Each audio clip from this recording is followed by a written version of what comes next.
Bonjour et bienvenue sur Projet Libre. Je m'appelle Walidou, je suis tombé dans la marmite du logiciel libre il y a plus de 20 ans. Que vous soyez libriste confirmé ou néophyte, venez découvrir avec moi les portraits des femmes et des hommes qui font du logiciel libre. Communauté, modèle économique, contribution, vous dit tout. Bienvenue à tous pour ce nouvel épisode de Projet Libre. Eh bien, aujourd'hui, on va faire encore un épisode un peu différent. C'est la première fois qu'on va parler de communauté autour d'une distribution Linux, et j'en suis ravi. Et je dois remercier un ancien collègue, Emmanuel Seman, qui m'a proposé l'épisode du jour.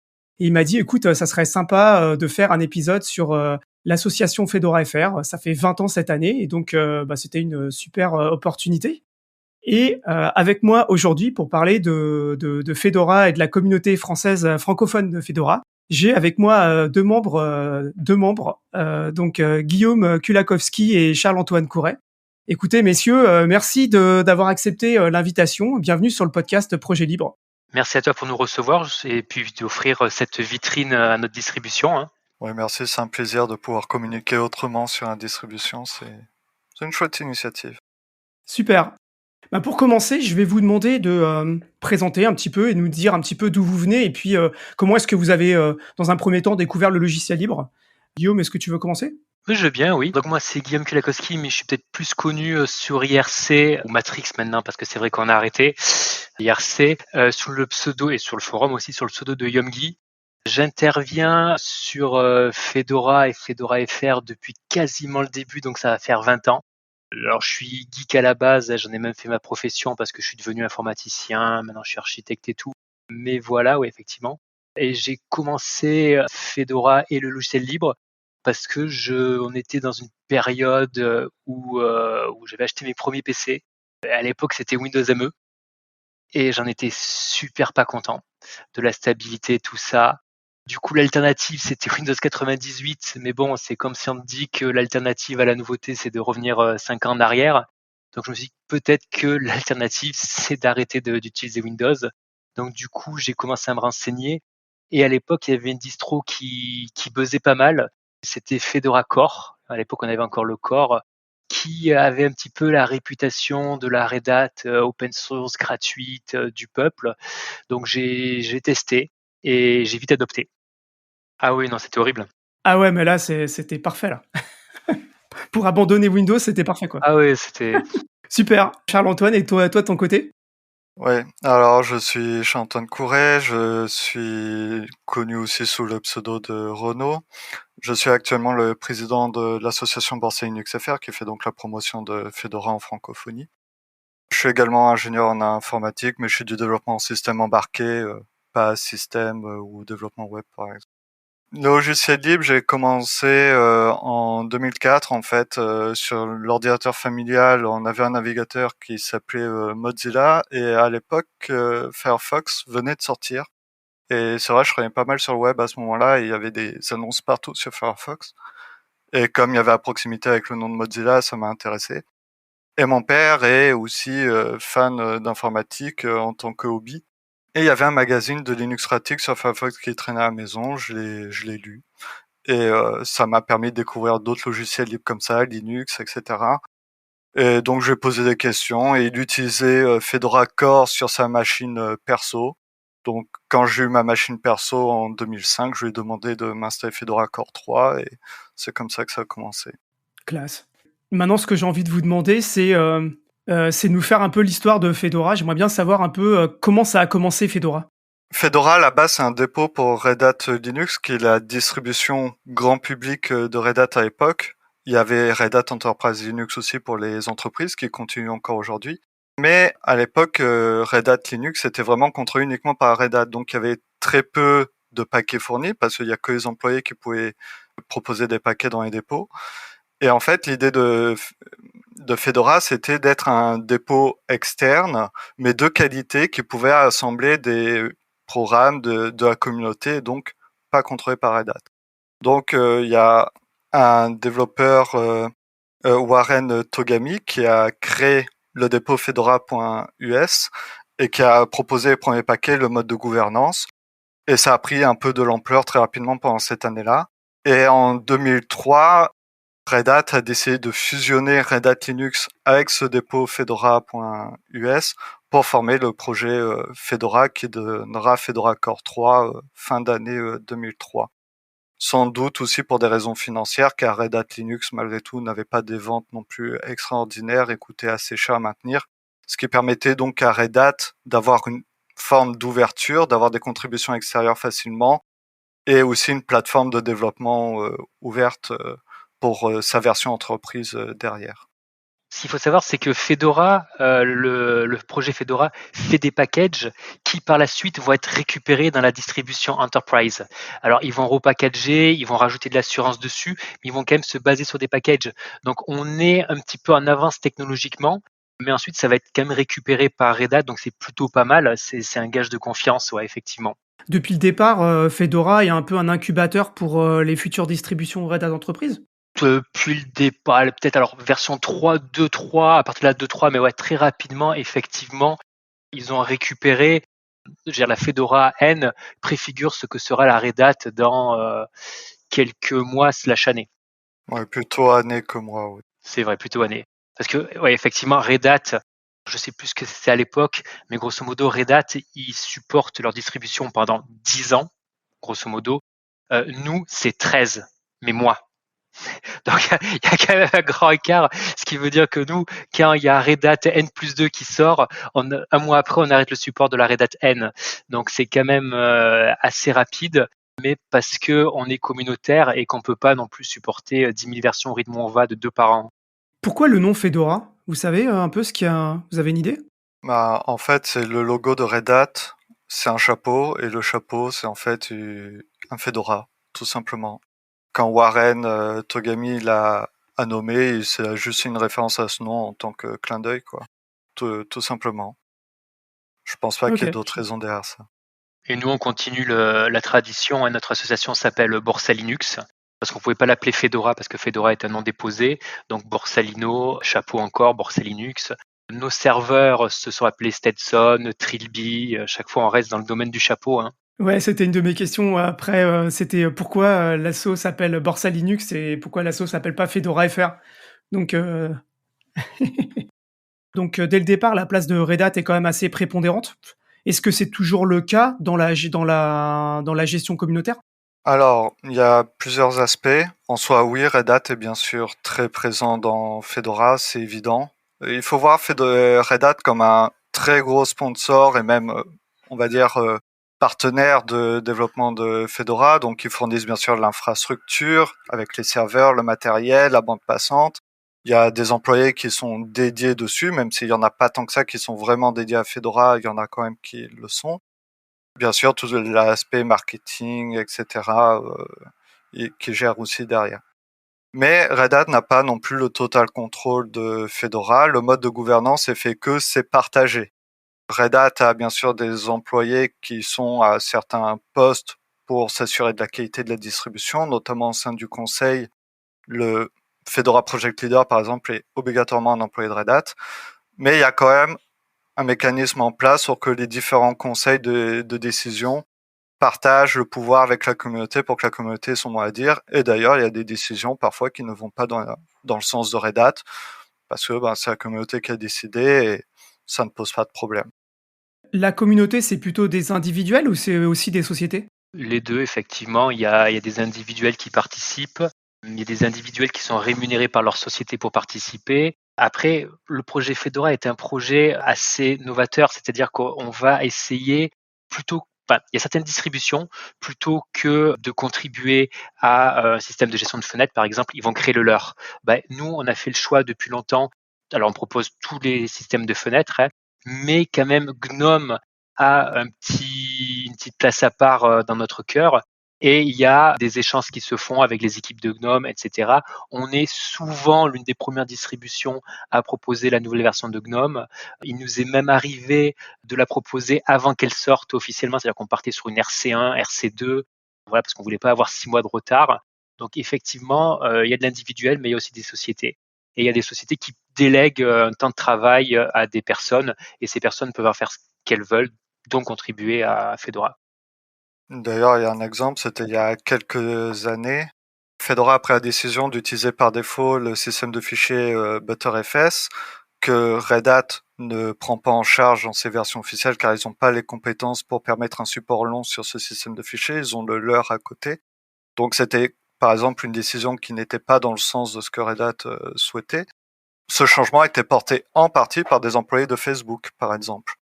Parce qu'ils s'en servent dans leur infrastructure, avec CentOS Stream aussi, et eux, ils s'en servent plus intensivement, et ils ont fait la proposition, et c'est passé.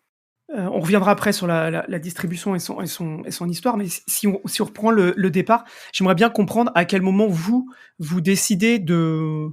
Enfin, déjà qui et comment vous fondez une communauté francophone autour de Fedora? Comment ça se passe au départ? Alors là, c'est moi le plus ancien, je suis quasiment le dernier des Mohicans. Il faut savoir, c'est qu'il y a 20 ans, il y a un site Fedora France qui est né par l'initiative de 3-4 personnes. Alors je suis désolé, j'ai plus leur nom parce que certains ont quitté la communauté, ils nous ont demandé d'effacer leur compte, tout ça, donc j'ai plus trop leur nom, je suis désolé. Mais très rapidement, je me joins à eux et je leur propose de les aider sur la maintenance du site, l'amélioration du site, parce que il y avait une communauté Fedora monde qui commençait à prendre de l'importance. Mais moi, à l'époque, j'étais pas aussi anglophone que ça. Et du coup, offrir un support sur Fedora en français, c'était important. Surtout qu'il y a 20 ans, Fedora n'était pas aussi user-friendly que maintenant. Moi, je me rappelle, au tout début, on avait encore le Red Hat Manager pour gérer les packages qui ne marchait pas sous Fedora. Donc, c'est quand même le gestionnaire de package de base ne marchait pas. Il fallait le dégager pour installer Yum. C'était juste, pas Yum. Ouais, non, ouais, le premier c'était Yum. C'était juste, voilà. Et du coup, ça s'était corrigé avec Fedora 2 ou 3, là, je sais plus. Mais du coup, c'était beaucoup plus difficile d'accès. C'était quand même un peu élitiste. Donc, offrir un support en langage francophone, c'était quand même assez intéressant pour faire grandir la communauté. Et on est rapidement devenu une des communautés non anglophones les plus importantes. Avec la communauté polonaise à l'époque, c'était aussi l'espagnol parce que bon, il y a l'Espagne, il y a aussi tous les pays d'Amérique du Sud. Mais voilà. Donc du coup, il y a eu cette volonté de créer un site Fedora France. Et après, le nom de domaine appartenait à quelqu'un qu'on a un peu perdu de vue. Donc très vite, on s'est dit de toute façon, France, c'est pas notre identité, parce qu'on avait des Belges avec nous, on avait des Suisses. Notre identité, elle est francophone, et même des Africains. Donc notre identité, elle était francophone. Donc on en a profité, ça raccourcit en plus l'URL. Et on est passé de Fedora France à Fedora FR très rapidement. Et ça, c'était il y a 20 ans. Ouais, et au départ, c'est quoi? C'est un site internet? C'est un forum? C'est quoi? Au Qu'est-ce que vous départ, mettez en place? c'était un site internet avec un forum intégré. C'était basé sur Xoops, pour ceux qui connaissent. C'était un vieux CMS chinois, je crois. Waouh. Ouais, Xoops 1. Ah, tu te rappelles? Le nom, il y a bien longtemps, je l'ai jamais utilisé, mais le nom, oui, il y a bien longtemps, ouais. Donc du coup, je les ai aussi aidés à migrer sur Xoops 2. Mais très rapidement, on s'est dit que Xoops, c'était un petit peu limitatif parce qu'on commençait à avoir de plus en plus de gens et surtout de plus en plus de gens qui voulaient contribuer. Donc on s'est dit, OK, le forum, c'est bien, mais il va falloir aussi offrir une documentation, des wikis, etc. Et donc là, on a rajouté des briques autour, donc wiki, MediaWiki. On a dégagé le forum de Xoops pour mettre un vrai forum à base de FluxBB à l'époque. Voilà, l'idée c'était vraiment d'offrir des briques pour que les gens puissent contribuer. Et dès le départ, vous créez une association? Ou l'association, ça arrive après? Alors l'association, c'est venu un petit peu plus tard pour justement des problèmes techniques, c'est-à-dire le nom de domaine, à qui il appartient. Voilà, ces idées-là, parce qu'on avait un peu le traumatisme de la personne propre qui possédait le nom de domaine. Donc du coup, on a rétrocédé ça à l'association. Et d'ailleurs, le deal avec Red Hat, c'est qu'on a le nom de domaine qui porte l'identité de marque Fedora. Ils nous embêtent pas avec ça parce qu'on est une association. Par contre, le jour où l'association est dissoute, on va devoir leur restituer le nom de domaine. Voilà, je pourrais pas le garder moi, par exemple. Voilà. Et puis aussi pour les salons, c'était plus facile. Puis la loi 1901, je crois, nous permet de récupérer des cotisations, ce qui peut nous payer du matériel lorsqu'on faisait des salons, tout ça, des install parties, voilà. Et donc, l'association, elle possède son propre matériel, en fait? Alors, l'association possède le nom de domaine. Après, l'idée aussi, c'est d'avoir des partenaires. Là, actuellement, notre partenaire, c'est Scalway, qui nous héberge gracieusement. Voilà, au tout début, ça a été Ikula, puis récemment, on est passé chez Scalway depuis 2-3 ans. Voilà, et c'est eux qui nous mettent à disposition gratuitement les serveurs. Après, l'association a essentiellement des goodies. On a des kakémonos, on a une bâche qu'il faudrait qu'on retrouve et des goodies. Et donc le but de l'association, son but, c'est de faire la promotion de la distribution Fedora, c'est bien ça? Globalement, c'est ça son objectif, de maintenir le site web et un petit peu de coordonner aussi les différentes activités en lien avec les contributeurs francophones, comme la traduction, la documentation francophone, et aussi, s'il y a des gens qui veulent commencer à contribuer dans le projet, on a une porte d'entrée tout indiquée pour faire les premiers pas. Et est-ce qu'elle est chargée aussi de je sais pas, d'organiser des événements ou Alors ça, c'est un peu en baisse, je trouve, malheureusement, et ça vient aussi, c'est un changement d'état d'esprit. On le voit aussi sur les forums, sur le wiki. C'est-à-dire que, avant, installer, une distribution Linux et Fedora, bah, il fallait quand même s'accrocher un petit peu. C'est pour ça que l'association aussi avait dans son rôle de promotion, je crois que c'était une fois par mois, on allait à, comment ça s'appelle le truc là à Paris? La Villette. Samedi du libre. Ouais, le samedi du libre à la Villette, où on faisait des install parties, on aidait les gens, etc. Maintenant, installer Fedora, c'est super facile. Maintenant, il y a YouTube, donc on n'a plus besoin de quelqu'un qui vous explique comment faire. C'est beaucoup plus facile. Donc du coup, on organise moins d'événements, mais on essaie d'y participer. Par contre, quand il y a des gros événements type des salons ou autres, là, on va s'y rendre en tant que Borsa Linux. Mais voilà, en propre, on organise moins d'événements parce qu'il y a moins ce besoin. Le dernier grand événement que l'association a géré, même si c'était pas dédié aux francophones, c'était la FUDCON. C'est donc une réunion internationale des utilisateurs de Fedora, la grande messe annuelle, si je puis dire, qui a été à Paris en 2012. Et l'association a permis en partie d'organiser ce week-end-là de souvenirs. C'est le dernier grand événement que l'association a géré.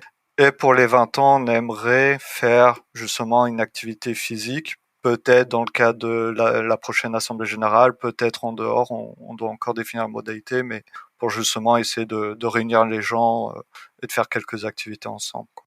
Et le Covid n'a pas aidé non plus, remarque, hein. et la question que je me posais, avant de revenir un peu sur les débuts, c'est, combien il y a de personnes actives maintenant dans la communauté, Fedora FR? Grosse maille, hein, pas Ouais, ça dépend ce qu'on dit actif, parce que alors déjà, on a ouvert certaines choses. C'est-à-dire qu'à une époque, au tout début, quand on a commencé le wiki, il faut savoir que le site Fedora. Enfin le projet Fedora avait pas un wiki aussi riche que le nôtre. On avait, mais tu en parlais tout à l'heure, Trachy, Johan, qui était notre rédacteur en chef, et tous les articles étaient validés. Il y avait vraiment un workflow, et le wiki était pas en écriture libre. Là, maintenant, on essaye un petit peu d'ouvrir, de faciliter la contribution. Donc, n'importe qui a, je crois que c'est une cinquantaine de posts sur le forum, a le droit d'éditer des pages du wiki. Et ça permet qu'il y ait un peu plus de contributions qui se fassent. Mais depuis, le Fedora Project a créé son propre wiki qui monte en richesse lui aussi. Donc, on maintient les deux. Et effectivement, donc des contributeurs, ça dépend vraiment qu'est-ce qu'on appelle un contributeur. Est-ce que contributeur, c'est participer à des événements? Est-ce que contributeur, c'est répondre dans les forums et aider les nouveaux arrivants sur le forum? Est-ce que c'est contribuer à des wikis? Est-ce que c'est contribuer à la traduction de Fedora en français? C'est plein de choses. Et sortir un chiffre comme ça, je sais pas, je dirais entre 20 et 30. Qu'est-ce que tu en penses? Ouais, je pense que c'est un nombre possible pour dans le cadre large. Dans l'association en elle-même, on est plutôt une poignée Ouais. à, à s'en occuper activement.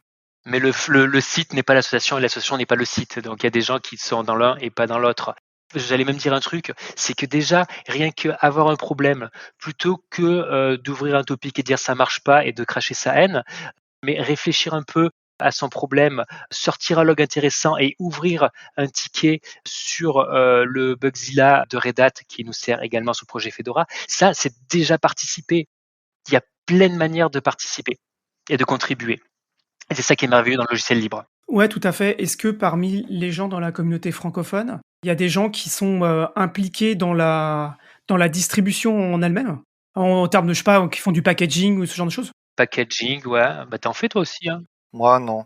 Mais par exemple, Remy, qui est l'un des plus grands packagers francophones qu'on connaît, il a beaucoup aidé sur le forum, il a aidé dans la documentation. S'il y a quelqu'un qui pose des questions à ce sujet concernant créer son premier paquet, par exemple, il répond volontiers. Donc, la communauté francophone a beaucoup de contributeurs actifs dans le projet en lui-même. Bah, d'ailleurs, Emmanuel Seman, dont tu parlais au début, il maintient les paquets perles du projet Fedora aussi. Et il va sur les salons. Guillaume aussi a maintenu quelques paquets également. Ça, c'était avant d'avoir des enfants, mais effectivement, ouais, j'ai packagé pas mal de choses. Moi, j'ai fait de la traduction. Jean-Baptiste, par exemple, faisait de la traduction aussi. Il y a quand même du monde qui contribue au projet au sens large et pas que dans la partie francophone. Même si aussi il y a l'inverse, il y en a qui sont francophones mais ils contribuent qu'à Fedora et la communauté francophone, ils n'y touchent pas vraiment. Il y en a aussi. Bon, je passe un grand bonjour à Romy et à Johan, que j'ai eu la chance de côtoyer pendant plusieurs années et voilà, je leur passe, le bonjour, avec grand plaisir. Juste une petite chose, sur les débuts. Vous avez dit un truc assez intéressant, le fait qu'effectivement donc, vous avez en fait en gros vous avez fait un accord avec les gens de Fedora, pour, pouvoir utiliser donc Fedora FR. Quand vous avez monté la communauté, vous avez tout de suite été discuter avec eux en leur disant: «Bah voilà, on voudrait monter une communauté francophone et tout». Comment ça s'est passé au tout départ, en fait? J'étais pas là au tout départ. Moi, je suis arrivé 3 ou 4 mois après, donc j'étais pas là au tout départ. Je pense que ça s'est fait un peu sans trop demander. Bah, quand on commence à avoir des contributeurs, au projet Fedora qui viennent avec un étendard, Fedora France ou Fedora FR à l'époque, je pense qu'ils se sont rapidement, rendus compte, qu'on existait.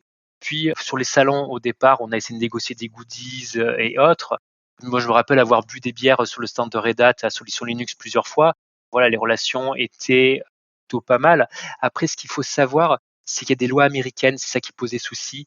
C'est que quand on a monté l'association, on l'a appelée l'association Fedora FR et nous subventionnait un petit peu. Du coup, ça posait souci comptablement parce qu'on portait leur nom et ça pouvait être perçu comme des transferts de fonds vers une société ailleurs. Donc c'est ça qui a posé souci et c'est pour ça qu'ils nous ont demandé de changer de nom pour pouvoir continuer à nous aider parce que sinon, fiscalement, c'était dérangeant pour eux. Pour donner juste quelques dates que j'ai sous la main, donc le site Fedora FR est donc né en mai 2004. L'association a été fondée en janvier 2007 et on a changé de nom en signant l'accord avec Red Hat pour l'usage du nom de Fedora et donc on a changé de nom vers Borsay Linux FR en 2011. Voilà, ça donne un peu le temps. Donc en effet, pendant oui une bonne poignée d'années, en tout cas, l'association a pu tourner avec son nom sans problème et sans que Red Hat ou le projet Fedora en fait ne s'y intéresse spécialement en dehors de nous donner un peu d'argent ou des goodies directement. La partie suivante dont j'aimerais qu'on parle, c'est les évolutions de la distribution. Donc vous avez vu toutes les évolutions de la distribution Fedora et j'aurais bien aimé que vous nous en parliez un peu, que vous nous disiez pour vous quelles ont été les grandes, étapes. Je dirais que dans l'historique donc du projet Fedora, sans doute l'événement marquant, le premier, c'était notamment Fedora 7 quand il y a eu la fusion des dépôts Core et Extra. Avant Fedora 7, la distribution s'appelait Fedora Core car en fait il y avait deux dépôts principaux. Le dépôt Core qui était géré globalement par les employés de Red Hat et le dépôt Extra qui était communautaire. Même si les deux étaient officiellement supportés, ils étaient distincts. Pour Fedora 7, ils ont décidé de fusionner en un qui devient le dépôt Fedora, d'où le changement de nom à ce moment-là. En termes de briques logicielles, il y a eu beaucoup de changements dans ces années-là. Par exemple, on est passé à Network Manager pour gérer le son. Pour le système d'init, on est passé d'un système traditionnel. Network Manager, c'est pour gérer le réseau. Oui, oui, c'est le réseau. Oui. Oui, Mais t'as dit le après, son, c'est pas grave. ah oui, pardon. Ensuite, pour le système d'init, à ce moment-là, on passait aussi vers Upstart, qui était la solution de Ubuntu. Et peu après, pour améliorer Upstart, il fallait le refaire. Et c'est systemd qui a été développé, qui a pris le relais, qui est maintenant à peu près partout. Pour le son aussi, à cette époque-là, il y avait l'introduction de Pulse Audio, par exemple, pour gérer le son, ce qui permettait quand même d'utiliser sur le réseau le son, mais aussi d'avoir une meilleure gestion dynamique du son sous Linux, qui était à l'époque très statique, et notamment, il y avait parfois des problèmes, genre avoir plusieurs applications qui jouaient du son en même temps, c'était pas possible. Il y a eu vraiment beaucoup d'évolutions à ce moment-là, pendant quelques années. Et après, la situation s'est un peu stabilisée au début des années 2010. Le projet gagnait en maturité, en stabilité, et se posait la question de, maintenant, qu'est-ce qu'on fait? Car il y a moins de changements de rupture. Est-ce que le fonctionnement d'une distribution traditionnelle, c'est encore pertinent? Et le projet, en 2013-14, a fait une pause d'1 an, c'est-à-dire il n'y a pas eu de release pendant une année, alors que d'habitude, c'est tous les 6 mois. Le but, c'était d'avoir une période de réflexion pour définir ce qu'allait devenir la distribution après. Et c'est ce qu'on appelle Fedora.next. Alors, il y a eu plusieurs décisions qui ont été prises à ce moment-là. Tout d'abord, très rapidement, de créer des produits, c'est-à-dire plutôt que d'avoir une distribution générique avec GNOME par défaut, par exemple, pour tous les usages, on a décidé d'avoir 3 différentes versions. Donc, la version bureau de travail qui est Fedora classique avec GNOME pour les ordinateurs bureautiques, mais aussi une édition serveur pour les usages purement serveur, et une version cloud qui deviendra aussi Atomic plus tard, dont le but c'est de fonctionner au sein d'un conteneur, d'être vraiment minimal pour lancer une application ou deux, pas plus. Comme ça, l'objectif c'était de faciliter la communication, mais aussi de définir des objectifs pour chaque groupe. Du coup, il y a des groupes de travail qui ont été formés. Par exemple, le groupe autour de Workstation essaye de se dire, on va améliorer l'expérience utilisateur. Comment est-ce qu'on va faire? Quel paquet on doit installer? Comment on les configure? Est-ce qu'il y a des problèmes de compatibilité entre différents projets, par exemple entre GNOME et l'installateur de Fedora, par exemple? Est-ce qu'il n'y a pas moyen d'intégrer ça un peu mieux? Donc le but, c'est de faire des groupes de travail comme ça pour améliorer peu à peu le produit, et je dirais que globalement, ça a bien marché. Et une autre décision importante, qui d'ailleurs gagne un peu en popularité ces dernières années, c'est d'essayer de redéfinir le fonctionnement de la distribution.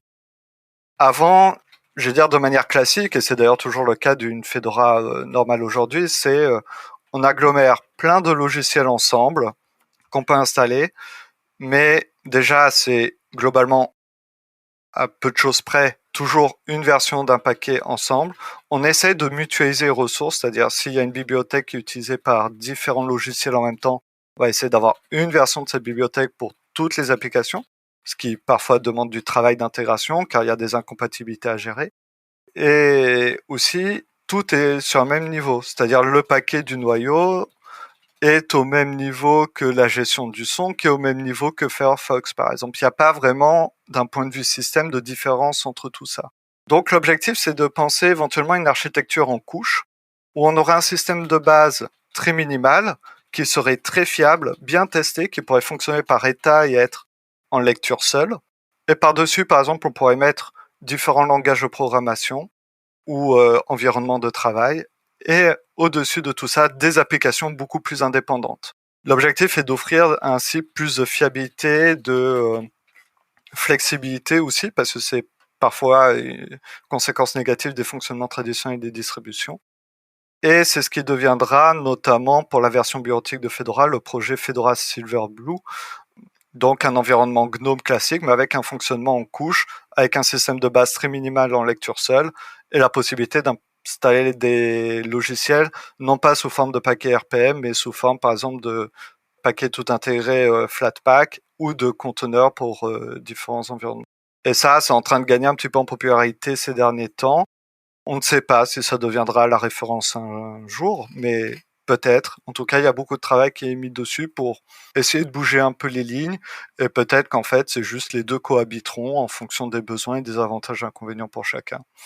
Ça, on ne peut pas dire. Mais tout ce travail-là découle de cette réflexion qui a eu lieu il y a maintenant déjà 10 ans. Et ça, c'était une approche plutôt novatrice dans le monde des distributions classiques? Je sais qu'il y a eu des projets autour de ça, notamment par exemple la distribution NixOS reprend certaines idées qu'il y a là-dessus. Les choix technologiques sont pas les mêmes, les implications non plus, mais ça donne quand même quelques idées similaires.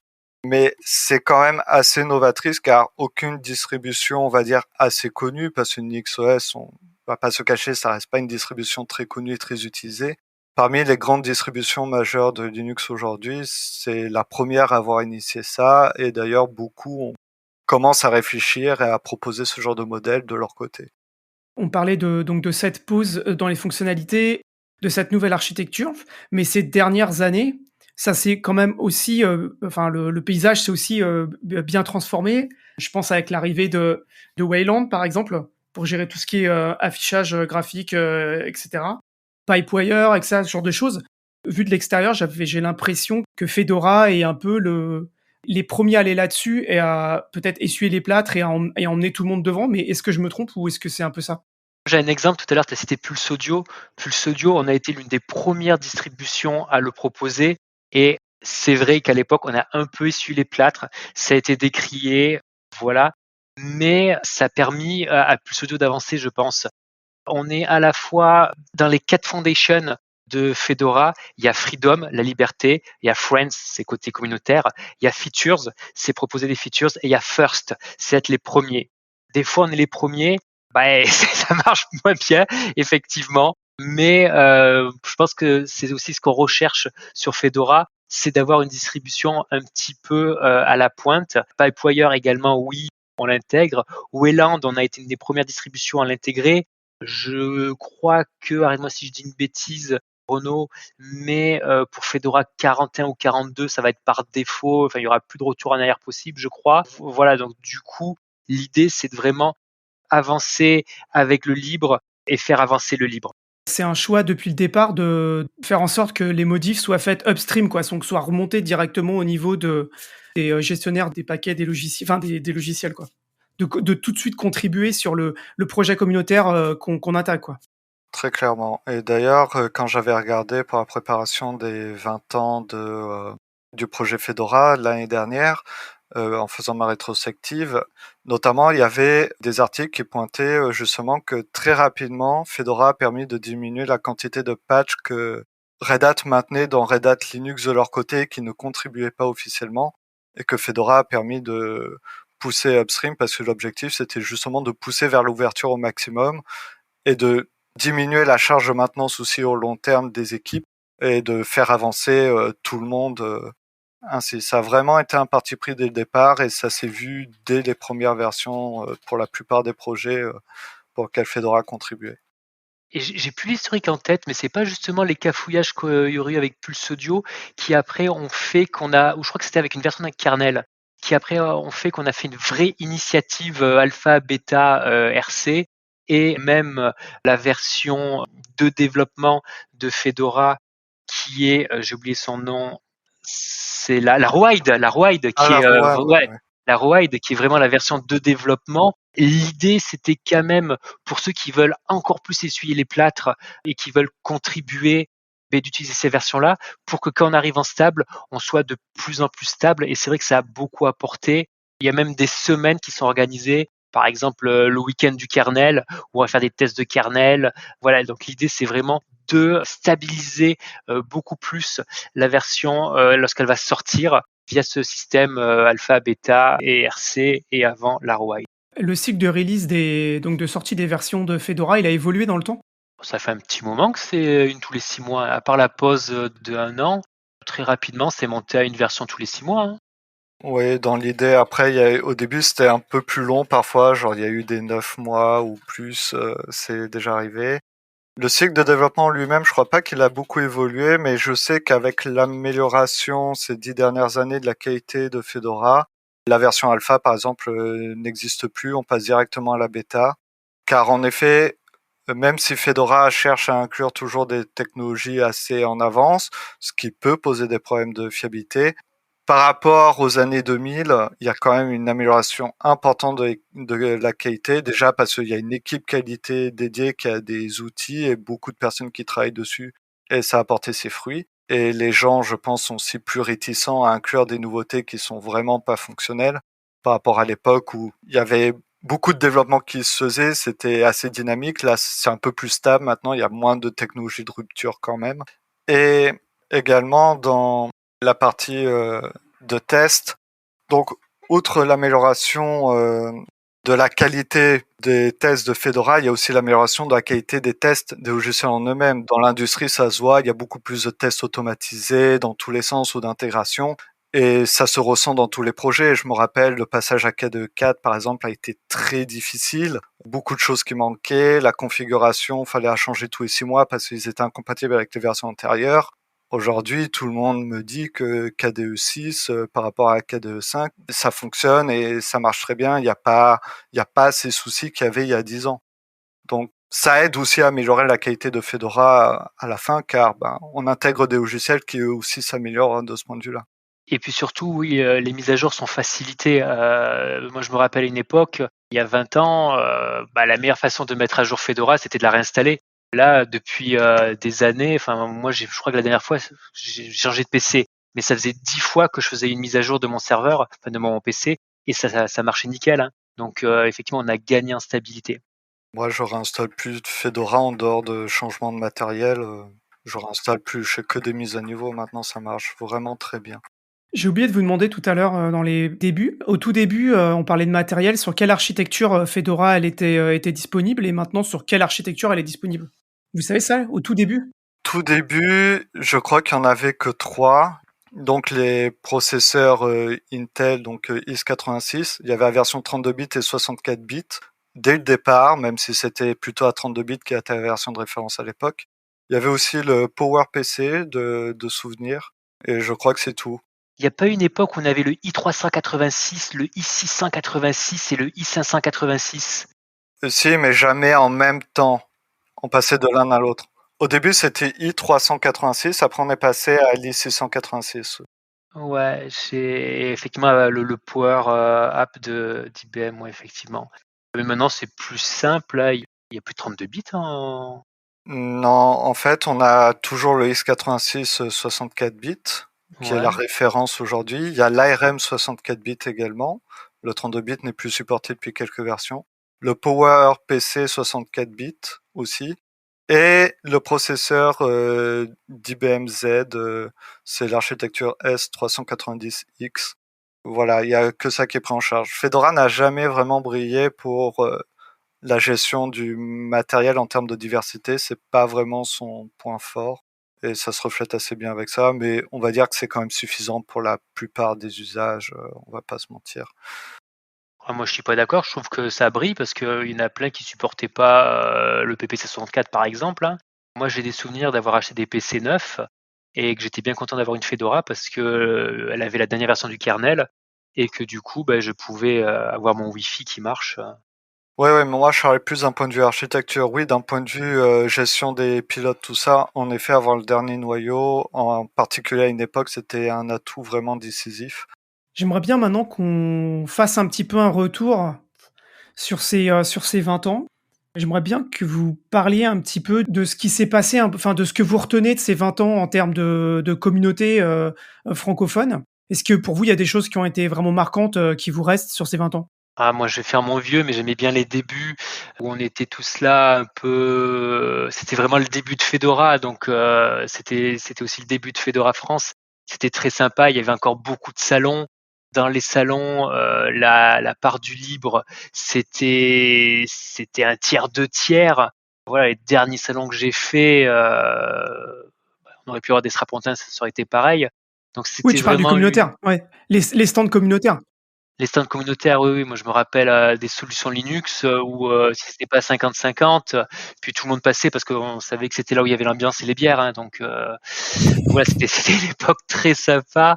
Après, effectivement, le fait que ça soit devenu moins élitiste, le fait que l'ADSL c'est démocratisé, qu'on n'ait plus besoin de venir avec une clé USB pour récupérer l'ISO, et le fait que les grands salons en France, il y en a quand même de moins en moins, hein, voilà, le Covid a encore fait encore plus de mal. Et du coup, à cette époque-là, un petit peu l'âge d'or entre guillemets, était très sympa.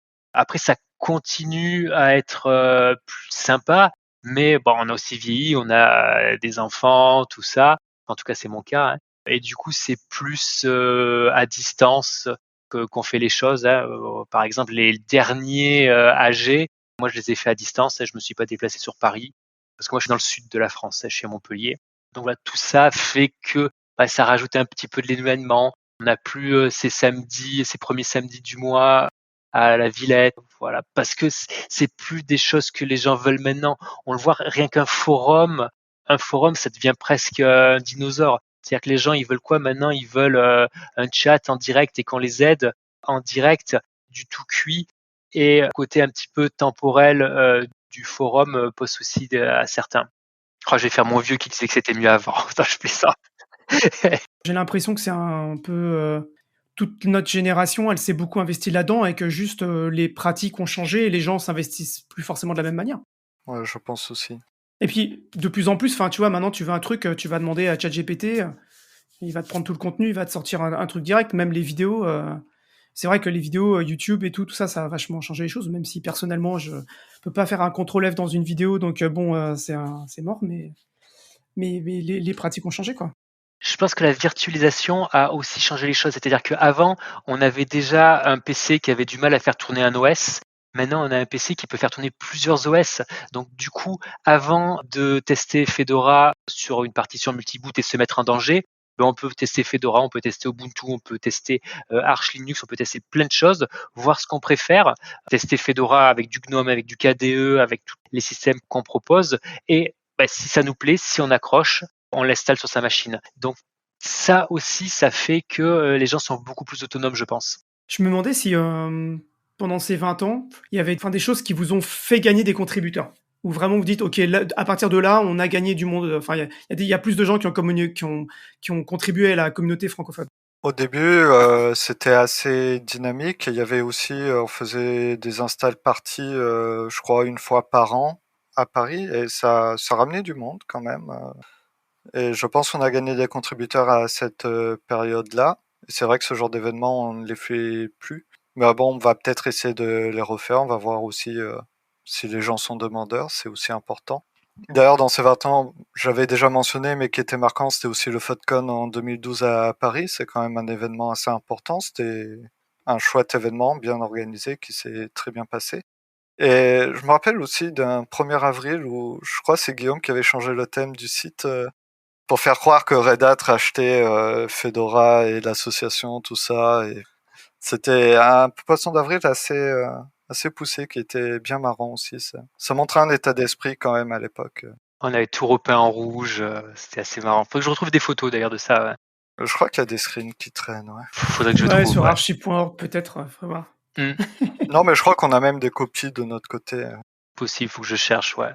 Puis il y a quand même aussi une fragmentation, je trouve. Avant, il y avait Fedora, Ubuntu, SUSE, Mandriva. Voilà, maintenant il y a Arch Linux. Il y a de plus en plus de distributions, des distributions ultra spécialisées dans la sécurité, par exemple, ou dans l'électronique. On subit une fragmentation du nombre de distributions. Puis, je pense qu'il y a une autre fragmentation qui a eu, et on a perdu certains grands membres de la communauté. Monsieur Tom, on pense à toi. C'est que quand les gens se sont commencé à dire qu'ils pouvaient lâcher Windows et Microsoft, ils sont pas forcément allés du côté de Linux, ils sont aussi allés du côté de la pomme. Donc du coup, ils ont quitté un enfermement logiciel pour un autre enfermement logiciel, mais du coup avec un sentiment de liberté qui était toute fausse. Enfin bon, on va pas faire de la politique, mais je suis anti-Apple, donc voilà. Et donc je pense qu'effectivement, Apple a pris des parts de marché qui auraient pu être les nôtres. Et maintenant, il est quand même très dur de quitter Mac. Du coup, les gens y restent. Alors là, je sais pas du tout, je connais pas du tout la réponse. Il y a des projets mobiles autour de Fedora? Téléphone portable? Oui, oui, oui, téléphone portable, un smartphone. Alors, officiellement, pas vraiment. Enfin, on va dire qu'il y a des initiatives pour essayer de travailler dessus, mais bon, c'est pas non plus hyper abouti et très structuré. C'est plus des expérimentations et on joue avec. Par exemple, Fedora, elle est paquet pour la version de GNOME Mobile, qui est utilisée, je crois, par les téléphones Librem. Et je crois que Fedora est installable sur certains téléphones comme Postmarket OS. Je crois qu'ils peuvent cibler à peu près le même matériel en se basant sur l'environnement GNOME Mobile et peut-être KDE Mobile aussi, je ne sais pas. Je pense qu'il y a des groupes de travail, mais c'est pas quand même quelque chose de très mis en avant parce que c'est plus de l'expérimentation et peut-être qu'un jour ça prendra, mais Le marché était un peu trusté quand même. Il y a 2 gros acteurs, et je pense que c'est difficile de s'insérer. On voit même que, même Microsoft a pas réussi, s'est fait dégager. Donc, Le problème des téléphones portables là-dessus, déjà, c'est du matériel très intégré, il faut que tout fonctionne. C'est pas comme les PC où bon, t'as peut-être un composant qui marche assez grave. Là, si t'as pas le micro ou si t'as pas Internet ou si l'écran marche pas très bien, bon, très vite, t'es vite pénalisé. Et la gestion du matériel est très compliquée sur les téléphones, c'est très diversifié, c'est pas aussi standardisé qu'un PC. C'est ce qui rend plus compliqué les initiatives du genre, malheureusement. Et en plus, installer sur un téléphone, c'est aussi plus compliqué que d'installer une Fedora sur un PC. C'est quand même des étapes plus compliquées qui sont plus risquées aussi. C'est quand même pas la même approche. Ouais, pour ceux qui veulent en savoir plus, je redirige les auditrices et les auditeurs vers les épisodes que j'ai faits avec Agnès Crépet de Fairphone et avec Gaël Duval de Murena, dans lequel on parle un peu de ces sujets-là aussi. Est-ce que c'est que travailler avec du matériel tout intégré, etc. Donc c'est aussi, ça peut être aussi un complément. Moi, j'avais une autre question en termes d'association. Quelles sont vos envies pour le futur? On a parlé là du fait de pouvoir peut-être réorganiser des événements. Est-ce qu'il y a des choses qui vous branchent quoi pour les années à venir?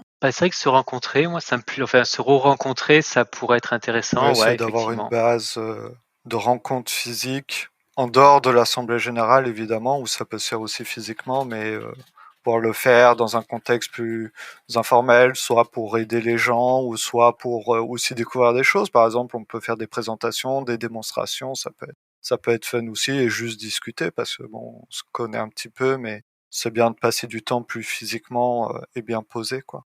Ça, c'est une chose que personnellement, ça me plairait aussi. Faut voir après la demande, les volontaires, tout ça. Avoir plus de monde aussi qui participe, ça serait, je pense, quelque chose d'important pour le renouvellement, parce que c'est vrai que l'association souffre un petit peu, notamment de ce côté-là. On a du mal à avoir de nouveaux contributeurs qui viennent donner un coup de main. Ce qui nous freine aussi dans nos capacités de faire des activités comme organiser un événement, ça demande quand même du temps, des ressources. Il faut pouvoir compter sur des personnes, quelques personnes au moins pour faire ça. Donc c'est vrai que ça serait plus facile de le faire si on était un peu plus nombreux aussi.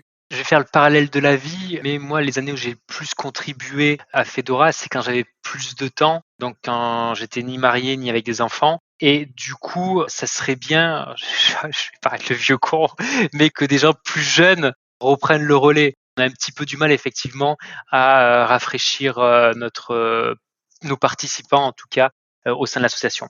Ça pose la question de où est-ce qu'on va chercher ces gens en fait qui vous connaissent pas forcément. Mais c'est pour plein d'assos, c'est pareil en fait. Le renouvellement de génération, c'est pas quelque chose qui est forcément très très facile quoi. Puis je sais pas, j'ai l'impression que les jeunes générations sont moins sensibles à la cause du libre. On est quand même sur une démocratisation des marketplaces fermés. Je veux dire, ça choque personne que lorsqu'on achète un PC à 2 000 €, on peut pas installer ce qu'on veut dessus, quoi. Enfin, merci. Maintenant, il y a l'Europe. On peut installer on pourra installer avec difficulté ce qu'on veut, mais je pense que les gens sont moins sensibles à la cause du libre. On le voit, ils ont tous vendu leur âme à Chrome et les parts de Firefox baissent. Il y a cette culture aussi de, je pense qu'ils donnent tellement des données à Facebook, Twitter, Instagram, TikTok. TikTok qui est peut-être le pire. Du coup, ils se posent même pas la question de qu'est-ce que c'est le libre, que leurs données sur une Fedora, leurs données est à eux. Il y a la possibilité d'envoyer des métriques pour aider le projet Fedora, c'est-à-dire grosso modo qu'est-ce que vous avez sur votre comme PC, votre processeur, etc., pour nous aider à faire nos efforts, et vous n'êtes pas obligé de le faire, c'est une case à cocher lors de l'installation. Mais sinon, tout ce qu'il y a dedans, ça remonte pas à Red Hat. Voilà, et ce côté liberté, je trouve que les gens ils sont moins sensibles. Et est-ce que c'est pas aussi lié aux évolutions des distributions elles-mêmes? Ou comme vous le disiez avant, c'était compliqué d'installer une distribution et maintenant, tu as un conteneur, en ligne de commande, c'est installé et tu même pas besoin de te poser ce genre de questions, quoi. Ce qui fait qu'en fait, peut-être tu te concentres plus sur les communautés des applications et pas la communauté de la distribution, qui va avec? Mmh. Et peut-être même que les gens utilisent du Linux sur des Raspberry Pi ou autres pour des projets bien particuliers, mais gardent leur Mac ou leur Windows sur leur poste principal. C'est aussi une possibilité. De toute façon, depuis 20 ans, l'écosystème d'informatique a beaucoup changé. Déjà, ça s'est démocratisé, donc c'est sûr que proportionnellement, il y a peut-être moins de bidouilleurs aujourd'hui qu'à l'époque. Car à l'époque, avoir un PC, c'était pas dans toutes les familles. Maintenant, beaucoup de familles en ont un. Beaucoup de périphériques aussi sont apparus. Les tablettes et les téléphones ont remplacé le PC pour beaucoup de personnes, pour beaucoup de familles. Le PC, c'est plus un outil de travail maintenant, et c'est vrai que du coup, ça incite peut-être moins à bidouiller, car bidouiller son téléphone et la tablette, c'est pas aussi facile que le PC. Je pense que cette évolution globalement de l'écosystème de l'informatique fait que c'est peut-être un peu plus difficile de sensibiliser les gens dessus, et que les gens qui contribuent, peut-être contribuent en effet, comme tu dis, plus aux applications, parce qu'ils ont moins à se soucier de la distribution en elle-même, parce que ça marche, ça remplit le besoin, et ce qu'ils veulent, c'est faire autre chose avec, et ils travaillent plutôt sur ce qui se passe au-dessus plutôt que la distribution en elle-même. C'est tout à fait possible. Ouais, avant qu'on conclue, 2 choses. La première, c'est que, je voulais savoir si dans vos défis, il y avait le défi de la mixité aussi? C'en est fait un sujet. D'ailleurs, le projet Fedora a fait un travail là-dessus. Ils essayent d'avoir des gens déjà qui ne sont pas que du monde anglo-saxon, on va dire, ou même du monde occidental. On essaye d'attirer des contributeurs de pays qui ont moins l'habitude de contribuer à logiciel libre. La présence de femmes aussi, ils essayent, mais c'est compliqué. Nous, on a le même problème. Globalement, on n'est que des hommes. On a eu très peu de femmes membres de l'association. Malheureusement, c'est aussi c'est pas quelque chose qu'on peut non plus renverser nous tout seuls. On essaye d'être ouvert bien sûr à tout le monde, mais on peut pas non plus forcer, on va dire, les gens à s'y intéresser. Et malheureusement, il y a, on va dire, le poids historique de la société qui fait que ça mettra du temps sans doute à se résorber de lui-même. J'avais une dernière question, en fait, j'étais intéressé d'avoir votre point de vue sur, comment vous voyez, l'évolution des distributions Linux? Il y a quand même pas mal de changements sur, on a parlé tout à l'heure de Flatpak, on a il y a les distributions immutables aussi et cetera. Donc comment est-ce que vous voyez, les choses en fait avec tout ce recul et tout? Qu'est-ce que ça vous inspire, ce qui peut se profiler là? Moi, je suis un ancien packager, donc du coup, Flatpak, ça me donne des boutons. Puis du coup, rien que ne serait-ce pour une approche éco-responsable ou autre, mais avoir des paquets les plus petits qui occupent le moins de place sur un disque dur, etc., c'est quand même un peu plus green que de se dire je m'embête pas, je fais un gros truc, je mets tout dedans, et voilà. Après, l'avantage d'un Flatpak, c'est que effectivement, le Flatpak d'Ubuntu va pouvoir aller sur une Fedora, etc. Donc, je comprends que l'interopérabilité est importante, mais bon, si on pousse le bouchon, pourquoi aussi plusieurs distributions Linux? Donc, s'il y a plusieurs distributions Linux, c'est qu'elles ont plusieurs identités, et je pense que chaque identité est intéressante. On a Fedora qui est novatrice, mais après, on a toutes les distributions rolling release, type Arch Linux ou autres, qui ont aussi leur public, qui sont elles aussi novatrices, qui sont elles aussi intéressantes. De l'autre côté, le grand écart, on a les distributions à support très très long qu'on va installer, qu'on va beaucoup utiliser dans le monde professionnel, type Red Hat ou autre. Je pense qu'il y en a pour tout le monde. Après, moi, j'aime bien le concept de Fedora. Tout à l'heure, Renaud parlait de Silverblue. J'ai un peu du mal avec le Silverblue, moi, par exemple, parce qu'il y a du Flatpak dedans. Pour moi, Flatpak, c'est vraiment par défaut quand je trouve pas ce qu'il y a d'autre, quoi. Par exemple, si je regarde actuellement FreeCAD ne marche pas en version compilée sur Fedora parce qu'il y a un problème de version de Python. Donc effectivement, Flatpak est la seule solution en attendant qu'il résout le problème. Donc voilà, ça fait partie des rares paquets que j'utilise en Flatpak. Ouais, justement, je me demandais, cette évolution du packaging en fait. Ça fait des années que tu fais du packaging, un peu de la même manière et puis là, ça évolue quoi. Et donc là, tu dis bien que ça évolue, toi, dans un sens qui te plaît pas forcément quoi. C'est aussi quelque chose qui est intéressant de voir comment sur toutes ces années, les métiers évoluent aussi, autour de ça quoi. Ouais, tout à fait, tout à fait. Le Flatpak, c'est effectivement portable un peu partout. On le voit même sur GitHub.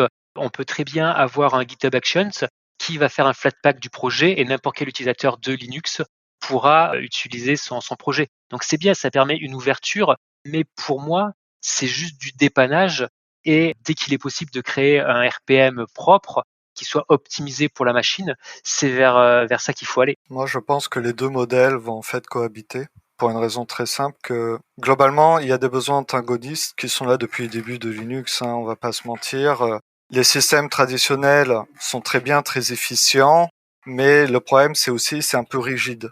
Tu veux une autre version que ce que propose la distribution, quelle que soit la raison, ça peut être pour une raison de compatibilité avec le travail ou parce que tu veux la dernière fonctionnalité qui est disponible, c'est compliqué avec une distribution traditionnelle, alors que les Flatpak, ça améliore ce genre de choses. Et aussi, par exemple, moi, j'ai quelques exemples à donner pour donner des cas d'usage où Flatpak, par exemple, ou même Silverblue, ça peut être intéressant. À mon travail, on fait des LAN parfois pour s'amuser. On a tous nos distributions pour le travail. On est assez libre là-dessus, c'est cool. Il faut la même version du jeu pour pouvoir jouer ensemble. Avec les distributions traditionnelles, c'était ingérable. On passait notre temps à essayer de savoir quelle version on va se mettre et éventuellement il faut compiler, régler ça, machin. Avec Flatpak, tout le monde télécharge le Flatpak, c'est réglé en 5 minutes. C'est quand même un atout qui est assez appréciable et dans des environnements de travail où on peut être interconnecté comme ça, et on a besoin d'avoir les mêmes versions parfois pour faire certaines tâches, c'est quand même un atout appréciable. Et d'ailleurs, pour Silverblue aussi, je fais des tests de Silverblue et Rouad sur ma machine personnelle. Depuis 6 mois, d'ailleurs, je vais faire des retours d'expérience bientôt là-dessus parce que je trouve ça intéressant. 2-3 fois, ma machine n'était pas bootable. Pas du tout. Je sais plus les raisons en détail, mais ça n'était pas. Grâce à ce système à état, je pouvais revenir à un système fonctionnel en 2 minutes. Juste en appuyant un bouton au moment de démarrer la machine, c'est tout. Ce qui, avec une distribution traditionnelle, pouvait être très difficile à régler, parfois même impossible. Il fallait juste réinstaller, ce qui prenait beaucoup de temps. Donc, on peut voir un intérêt là aussi en termes de fiabilité, en tout cas pour les briques de base, de fournir ce genre de solution. Et pour moi, comme tous ces besoins-là sont un peu antagonistes entre le système classique d'un côté et ce que Silverblue et Flatpak proposent de l'autre, je pense qu'il y aura un mix des deux qui vont, suivant les cas d'usage de chacun, on va privilégier l'un ou l'autre et parfois faire cohabiter les deux en même temps. On va utiliser un système traditionnel, mais pour quelques logiciels dont on a besoin, parce qu'il n'est pas dans le dépôt, parce qu'on veut une version spécifique, etc., on va utiliser le Flatpak, etc. C'est potentiellement les mêmes personnes qui font des Flatpak et qui font des RPM? Alors, Fedora fait ses propres Flatpak à partir de ses RPM, en fait. Il y a des dépôts Flatpak fournis par Fedora, ce qui permet aux autres distributions d'ailleurs de récupérer éventuellement des paquets compilés par Fedora sous forme de Flatpak pour avoir des versions plus récentes, par exemple. Et c'est d'ailleurs ce qui est utilisé dans Silverblue. Comme il n'y a plus de paquets RPM en dehors de la base du système, enfin, il y a les RPM, mais disons, c'est pas vraiment aussi accessible qu'avant. Tous les Flatpaks qui sont proposés proviennent de ce travail-là et sont générés automatiquement à partir des RPM. Il y a eu un gros travail là-dessus. Mais en général, un empaqueteur ne va pas faire un travail sur Flatpak et sur RPM en même temps. Mais des outils de conversion comme ça, de passer de RPM à Flatpak, permettent de faire qu'indirectement c'est le cas.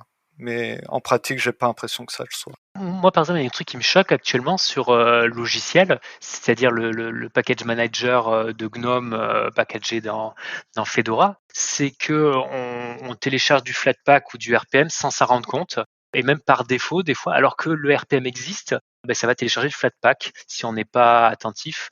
Moi, ça me dérange. Alors ça, de mémoire, c'était des bugs au début et maintenant, l'ordre est défini. C'est-à-dire, s'il y a le RPM, c'est installé en priorité. Après, c'est le Flatpak de Fedora.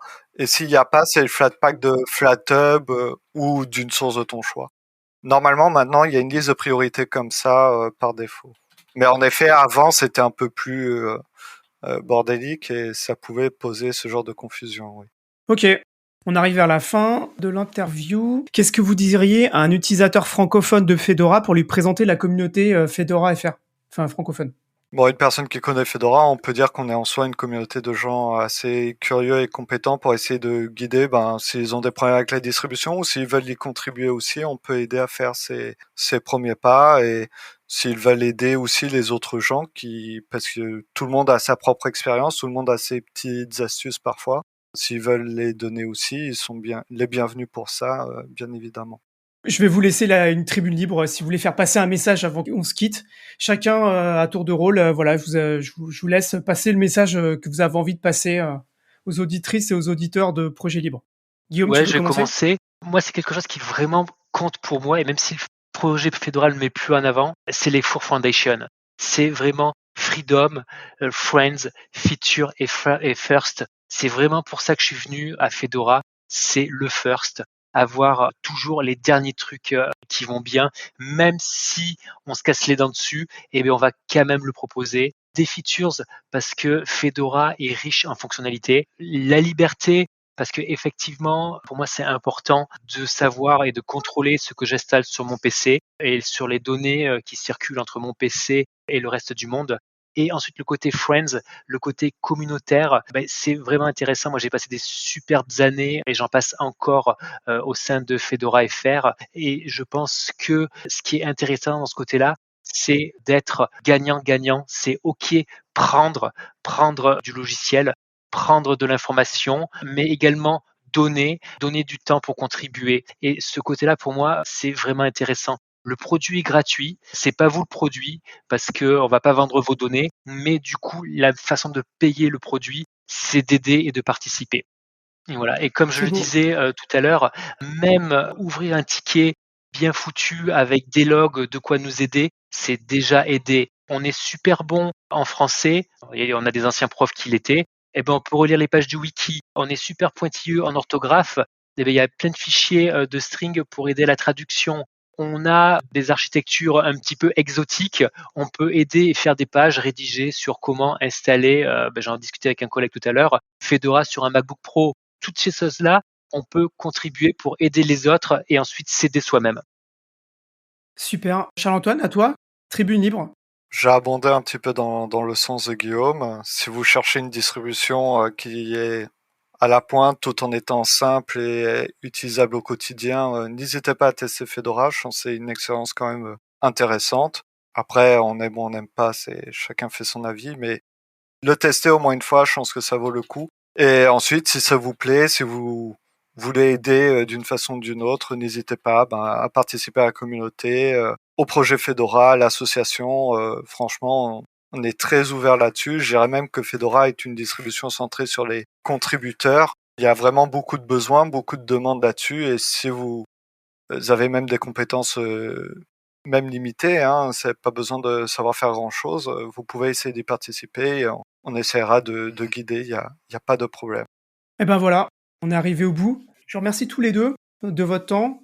Bon, pour parler de Fedora, qui est un peu qui est votre passion, mais je trouve ça super parce que j'avais pas mal de questions. Je suis pas un très grand connaisseur, donc c'est cool. On a Est-ce que tu abordé as pas envie mal de de l'installer sujets. suite à ce podcast? Je l'ai installé, pour être tout à fait honnête, je l'ai installé il y a pas très longtemps sur un Mac Mini D'accord. 2012. C'est cool d'avoir une distribution récente quoi sur ce matériel. Donc merci beaucoup.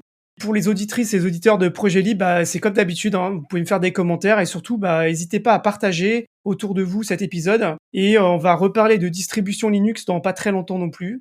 Donc voilà, ça devrait être assez sympa. On va continuer dans cette veine. Eh bien, à bientôt et merci beaucoup à tous les deux, Guillaume et Charles-Antoine. Et écoutez, à bientôt. J'espère avoir l'occasion de vous réavoir pour reparler de Fedora Merci à dans toi. le futur. Nickel. À bientôt.